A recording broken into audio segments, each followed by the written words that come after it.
जो धक्का भी दे मोड़ भी दे वो इश्क नहीं, टॉर्क, फ्रिक्शन और इक्विलिब्रियम का एक खूबसूरत संघर्ष होता है।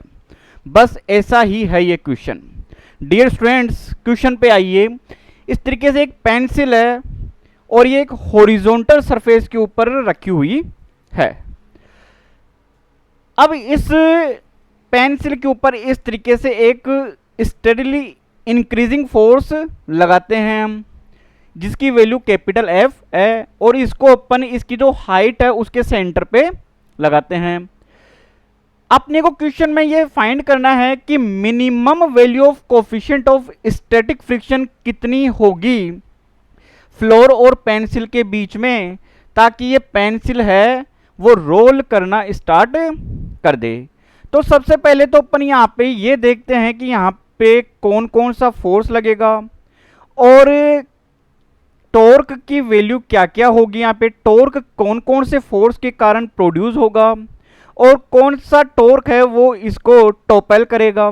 तो सबसे पहले अपन यहाँ से आते हैं, इसके ऊपर ये फोर्स लग रहा है सेंटर के ऊपर, तो इसकी force of line of reaction में इस तरीके से दिखा देता हूं। ये एफ हो गए यहां से फोर्स।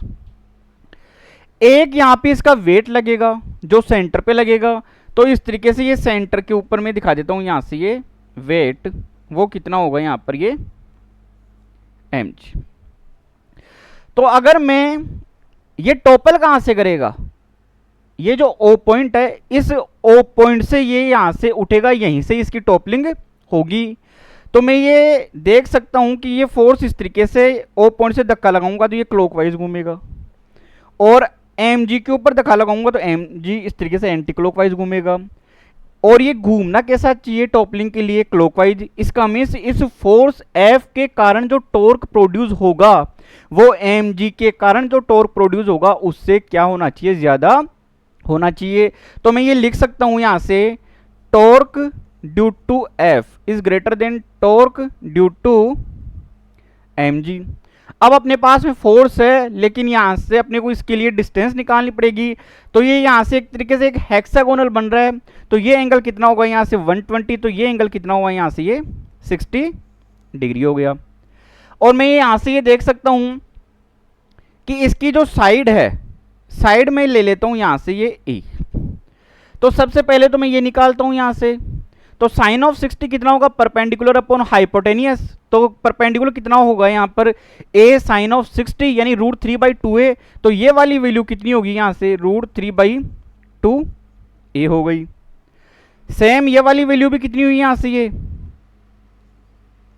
√3/2a हो गई। अब अपने को ये निकालना, ये सेंटर से नीचे की तरफ आ रहा है mg, ये साइड a है, तो इससे ये वाली डिस्टेंस कितनी होगी a/2 हो गई। अब अपने को पता है टॉर्क इक्वल टू कितना होगा, फोर्स इनटू परपेंडिकुलर डिस्टेंस। तो ओ पॉइंट के अकॉर्डिंग में टॉर्क लेता हूं फोर्स के कारण एफ के कारण, तो एफ फोर्स तो कितना हो गया एफ, परपेंडिकुलर डिस्टेंस कितनी हो गई, तो ये वाली डिस्टेंस ये परपेंडिकुलर डिस्टेंस होगी ये वाली इस तरीके से, और ये वैल्यू कितनी है √3/2a। तो मैं यहां से इसको कितना कर लेता हूं √3/2a is greater than, and equals to का साइन भी लगा सकते हैं हम, ग्रेटर देन इक्वस टू। तो अब यहां से ये टो एम जी यानी एम जी के कारण, तो एम जी के कारण कितना होगा, ये फोर्स तो कितना हुआ एम जी हो गया अपने पास में, और इसके कारण जो डिस्टेंस है वो ये वाली होगी ओ से, तो वो कितना हुआ अपने पास में a/2 हो गया। ये इससे क्या हुआ कैंसिल आउट हो गया। तो एफ की वैल्यू तो क्या निकल के आई अपने पास में, ग्रेटर देन इक्वस टू ये कितना mg/√3 हो गई। यानी कि टॉपलिंग के लिए कम से कम वैल्यू कितनी होनी चाहिए mg/√3 होनी चाहिए एफ की वैल्यू। अब अपन यहां से ये देख सकते हैं अगर ये आगे की तरफ स्लाइड करता है तो फ्रिक्शन फोर्स किधर लगेगा, पीछे की तरफ। तो यहां पे इस एफ की वैल्यू है वो फ्रिक्शन फोर्स से ज्यादा होनी चाहिए। यहां से अपन ये देख सकते हैं कि इस एफ तभी ये क्या होगा, यहां से ये स्लाइड करेगा यहां पे। तो अपन यहां से ये देखते हैं कि जो ओ पॉइंट के अलोंग है क्या होगी, इसकी टॉपलिंग होगी, और जो टॉपलिंग वाला जो फोर्स है वो क्या होना चाहिए, कम होना चाहिए फ्रिक्शन वाले से, ताकि कम फोर्स उसको मिलते ही टॉपलिंग कर जाएगा वो। तो मैं ये लिख सकता हूं कि एफ टॉपलिंग, ये जो फोर्स आया अपने पास में कौन सा है जो इसको टॉपल करेगा, तो F toppling is less than equal to क्या होना चाहिए, फ्रिक्शन फोर्स।